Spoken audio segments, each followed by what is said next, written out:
Hello my friends and welcome back to another video where today we will be discussing and breaking down the latest reveal by Sir Lenny Henry that he is playing a half-foot / proto-hobbit in the upcoming Amazon Lord of the Rings show and what effect this has on the course the Amazon series will take and just my overall reaction. But before we continue, I am sure a lot of you have seen from either Twitter or my recent YouTube posts that my initial reaction to this news was that of disappointment. I will be relaying these frustrations and reasonings for my opinion in this video.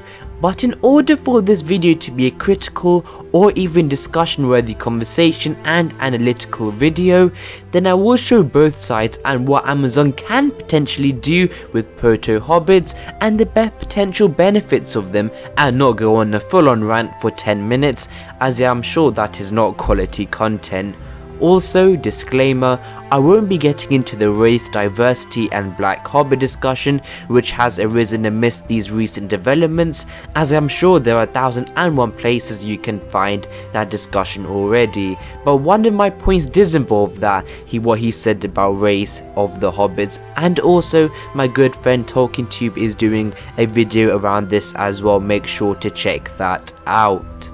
For those of you who missed it, Sir Lenny Henry, who by the way in the UK is an incredible comedian and overall amazing guy, just wanted to get that out of the way early, but he said on a BBC Radio 4's Saturday live show that, quote, "For the last 2 years I've been working on Lord of the Rings and it's an extraordinary thing. It's the biggest television show that has ever been made in terms of money and headcount. Literally 100 people on set glaring at you and trying to work out what you look like 4 feet tall. I'm a half-foot because JLeonardK Tolkien, who was also from Birmingham, suddenly thought there were black hobbits. I'm a black hobbit, it's brilliant." And what's notable about this one of the books, it's a prequel to the age that we've seen in the films. It's about the early days of the Shire and Tolkien's environment. So we're an indigenous population of half-foots. We're hobbits, but we're called half-foots. We're multicultural, we're a tribe, not a race. So we're black, Asian and brown, even Maori types within it. It's a brand new set of adventures that seeds some of the origins of different characters and is going to take at least 10 years to tell the story, because it's based on the Silmarillion, which is almost like a cheat sheet for what happens next in this world in the second and third ages, and the writers have a lot of fun in extrapolating it all out, and it's going to be very exciting. There's a strong female presence in this, there's going to be female heroes in this evocation of the story. They're going to be little people as usual. So, this little monologue by the comedian raises a lot of questions and arises some confusion, as firstly he states, quote, "It's about the early stages of the Shire." I am sure this is just an actor who isn't too closely associated or familiarized with the source material. But for the slight chance he is actually telling the truth, then that is beyond shocking, as yes, there were technically potentially half-foots in the second age, I'm not saying that, but nothing around the development or history of the Shire at all. That's in the third age. Even the kingdom of Arnor isn't established at this point. But the main thing of significance is this statement: "I'm a half-foot. We're hobbits, but we're called half-foots. We're black hobbits, I'm a black hobbit, it's brilliant." From those 3 quotes, the mention of hobbits and half-foots are most prevalent, and for those of you who don't know what half-foots are, they are a breed of hobbits, dark of skin, and either originated around the Misty Mountains in the Vales of Anduin, or even further down south.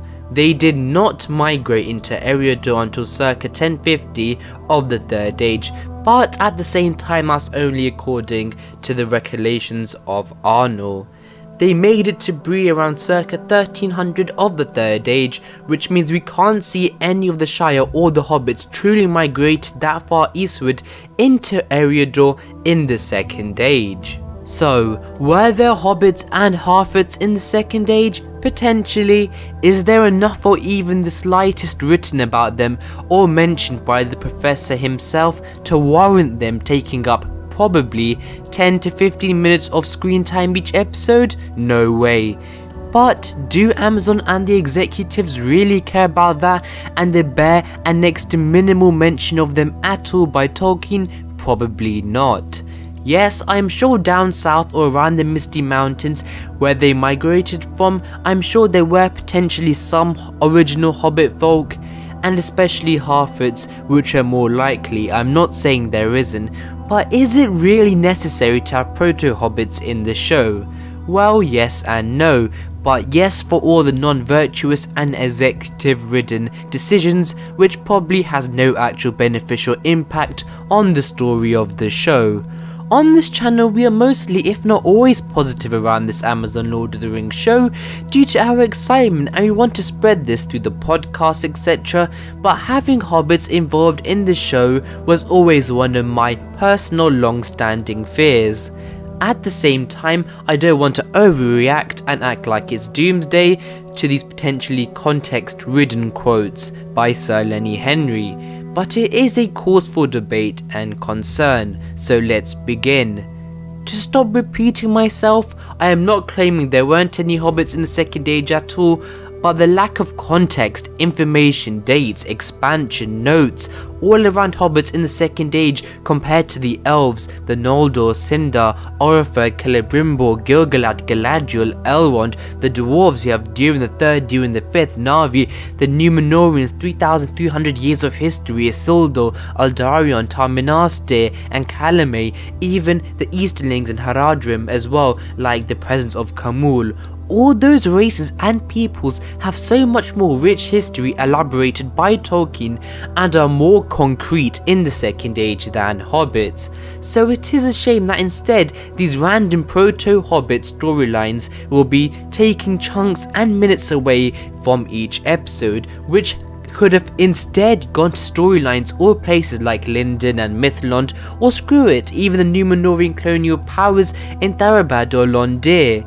Best case scenario is that this Hobbit storyline is actually not boring and quite entertaining, that's fair enough, but even if it is still taking away time from other interesting or even more entertaining storylines and characters. For example, we could be spending that time instead developing Celebrimbor's story arc a bit more, or even spend more time with the Númenórean royal family and their policies etc.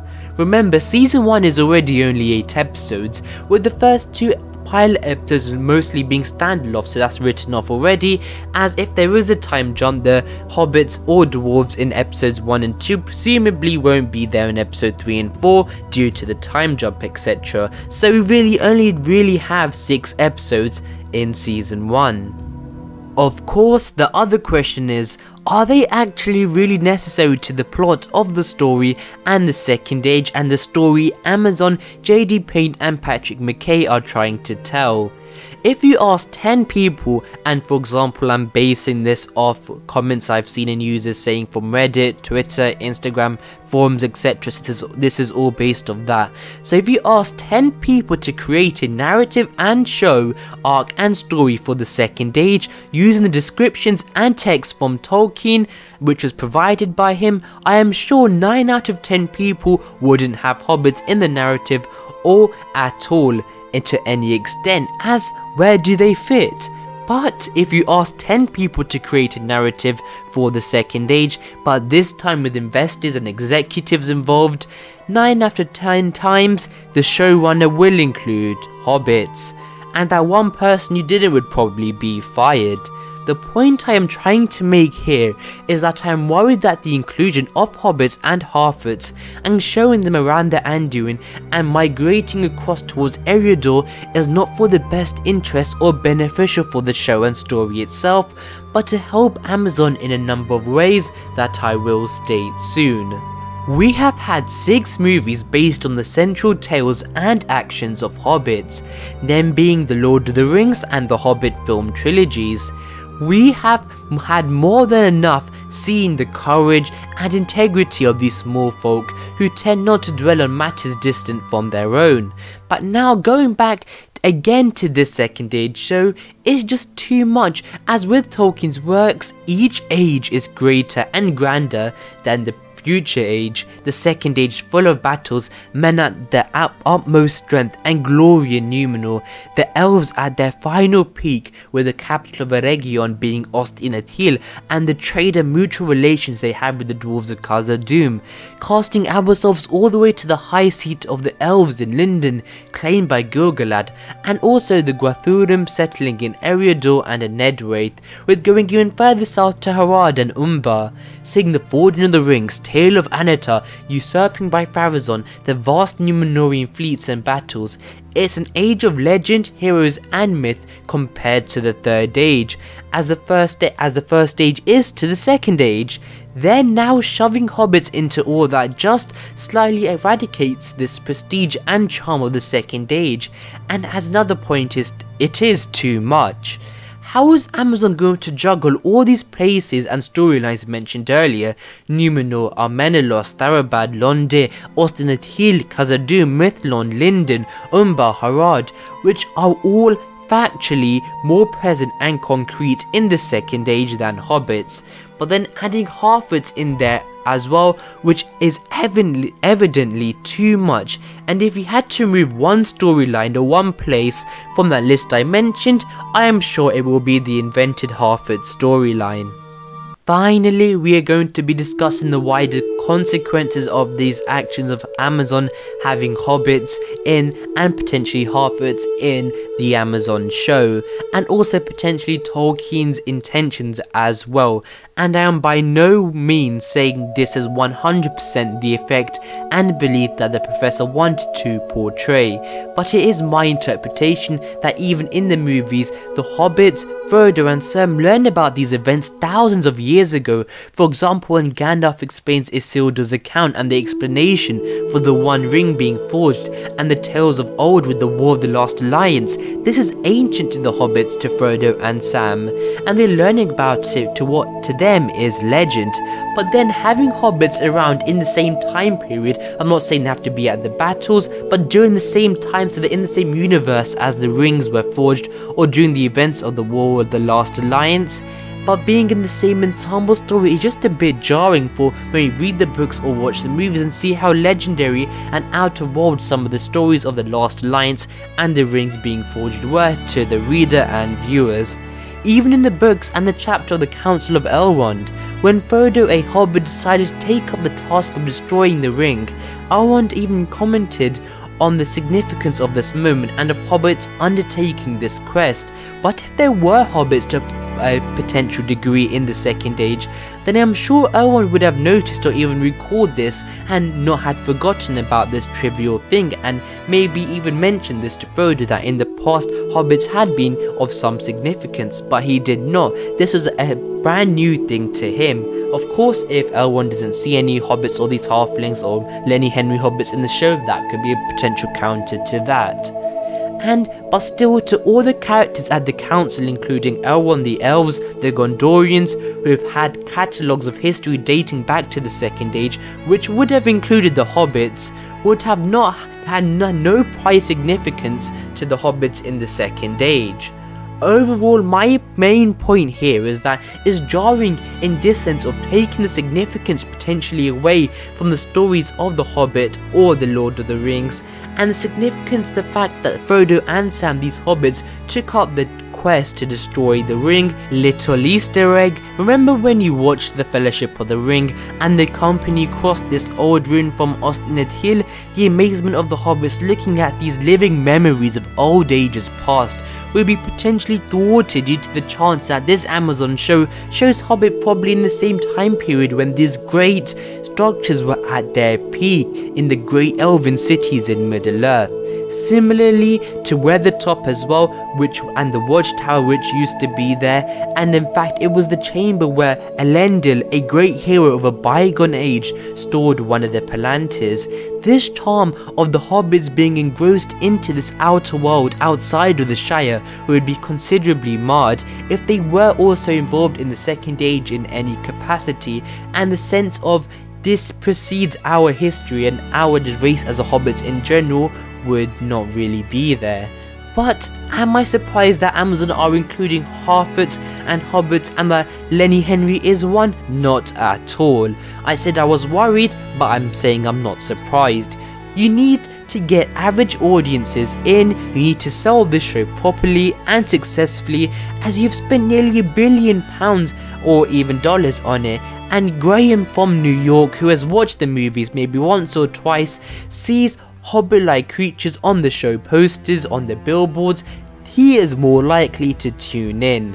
Jennifer Solke even said this is appointment television and that people need to tune in, and by using hobbits, this is perfect for Amazon 100%, which is why I'm potentially worried about the effect this has on the actual story itself, because if this didn't need to be a scenario at all, would having hobbits in the second age storyline really be necessary? We are not the audience Amazon truly needs to hit, which is why this might be annoying to us, but overall to most viewers, 99%, it isn't that much big of a deal, because in the end they're just gonna see hobbits on their screens. So all we have to do is just hope for the best.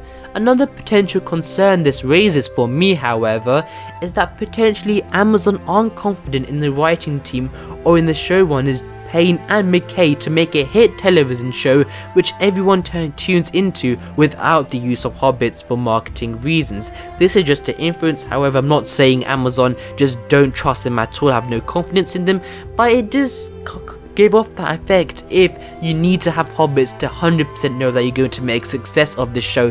Even though you have this Lord of the Rings IP that you could use to great effect, there still are wizards in the second age, there still are potentially dragons in the second age. You could even incorporate so many massive battles. We've got the Sauron still, we've got Galadriel, we've got Elrond, so it is a shame in that sense.